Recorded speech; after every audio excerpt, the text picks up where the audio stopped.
አንድ ባለ 10 ፎቅ ህንፃ ያህል የሚረዝም የሆሳና ዘንባባ አይተው ያውቃሉ? በፖላንድ የሆሳና በዓል የሚከበረው በጸሎት ብቻ አይደለም፣ ይልቁንም ሰማይ ጠቀስ በሆኑ ረጃጅም ዘንባባዎች ውድድር ነው። በየዓመቱ በፖላንድ ሊፕኒካ ሙሩዋና በተባለች መንደር ሰዎች እጅግ ረጅም ዘንባባዎችን በመስራት ይወዳደራሉ።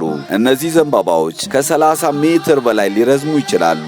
በጣም የሚያስገርመው እነዚህ ግዙፍ ዘንባባዎች ለመስራት ምንም አይነት ሚስማር ወይም ሽቦ መጠቀም የተከለከለ ነው። ዘንባባዎቹ የሚሰሩት ከእንጨት፣ ከደረቅ ሳርና በሺህ ከሚቆጠሩ በቀለማት ካሸበረቁ የወረቀት አበቦች ብቻ ነው። ውድድሩ አንድ ከባድ ሕግ አለው። ዘንባባው በሰው ጉልበት ብቻ ቀጥ ብሎ መቆም አለበት። በሚቆምበት ጊዜ ከተሰበረ ወይም ከወደቀ ወዲያውኑ ከውድድር ውጭ ያስደርጋል። ሰዎች ይህን ውድድር ሲያደርጉ የሚታየው ትንቅንቅ እጅግ አስገራሚ ስሜትን ይፈጥራል። ለፖላንዳውያን ዘንባባው በረዘመ ቁጥር ለቤተሰቡ ረጅም ዕድሜና በረከት ይዞ ይመጣል ተብሎ ይታመናል።